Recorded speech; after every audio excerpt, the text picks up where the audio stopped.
বিষয়গুলোতেও নজর রাখা আমাদের উচিত। চলুন জেনে নিই সে সম্পর্কে বিস্তারিত।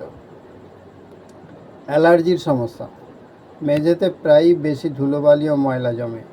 বিশেষ করে কার্পেটের উপর ঘুমানোর অভ্যাস থাকলে এর থেকে হাঁচি, সর্দি, চুলকানি, চোখ লাল হওয়া, শ্বাসকষ্ট ও কাশির মতো অ্যালার্জির সমস্যা বাড়তে পারে। তাই মেঝেতে ঘুমানোর ক্ষেত্রে সাবধানতা অবলম্বন করুন। ঠান্ডা লেগে যেতে পারে। গরমে ঠান্ডা মেঝেতে ঘুমালে ওয়েলকাম মাই চ্যানেল। আসসালামু আলাইকুম। আলোচনা করব মেঝেতে ঘুমানো স্বাস্থ্যের জন্য ভালো নাকি খারাপ। তীব্র গরমে অতিষ্ঠ জনজীবন। এ সময় একটু স্বস্তির জন্য অনেকেই আরামের নরম বিছানা ছেড়ে মেঝেতে ঘুমান, কেননা তীব্র তাপ প্রবাহের কারণে বিছানায় ঘুমানো মুশকিল।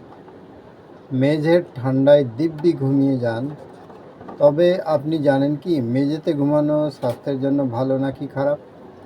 চলুন জেনে নিই মেঝেতে ঘুমালে শরীরে কি ঘটে।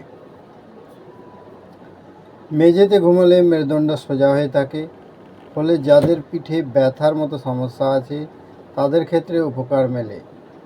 কারণ মেরুদণ্ড সোজা হয়ে থাকলে পিঠে আরাম পাওয়া যায় আর সমস্যাও অনেকটা কমে আসে। এছাড়াও মেঝেতে ঘুমানোর ফলে আপনার কোমরের ব্যথাও কমতে পারে। তাই বিশেষজ্ঞরা মেঝেতে ঘুমানোর অভ্যাসকে স্বাস্থ্যের জন্য ভালো বলেছেন। ঘুমের সময় ঘাড় সোজা করে না রাখলে ঘাড় ও পিঠে ব্যথার সৃষ্টি হতে পারে। বিশেষ করে আপনি যদি আঁকাবাঁকা হয়ে ঘুমান তাহলে ঘাড়ে ব্যথা হতে পারে। তবে মেঝেতে ঘুমালে এ ধরনের সমস্যা এড়ানো যায়, কারণ এক্ষেত্রে ঘাড় সোজা রাখা সহজ হয়। শরীর সুস্থ রাখার জন্য রক্ত সঞ্চালন ভালো হওয়া জরুরি। আপনি যদি মেঝে বা শক্ত জায়গায় ঘুমান তাহলে রক্ত সঞ্চালন ভালো হবে, তাই মেঝেতে ঘুমালে উপকার পাওয়া যাবে।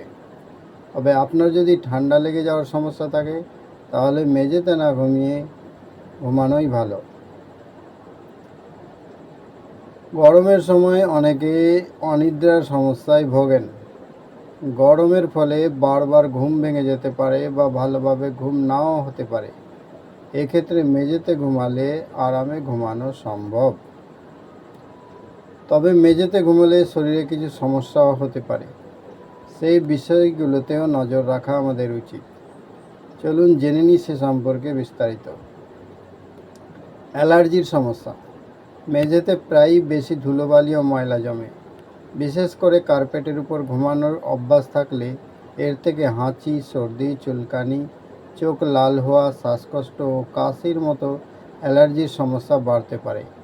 তাই মেঝেতে ঘুমানোর ক্ষেত্রে সাবধানতা অবলম্বন করুন। ঠান্ডা লেগে যেতে পারে। গরমে ঠান্ডা মেঝেতে ঘুমালে আরাম পেতে পারেন, তবে ঠান্ডায় ঘুমানোর কারণে সর্দি কাশিতে আক্রান্ত হতে পারেন। এক্ষেত্রে শরীরের তাপ দ্রুত কমতে পারে ও স্বাভাবিকের চেয়ে বেশি ঠান্ডা অনুভূত হতে পারে। ভিডিও এই পর্যন্তই। আমার সঙ্গে থাকার জন্য আপনাদের অসংখ্য ধন্যবাদ।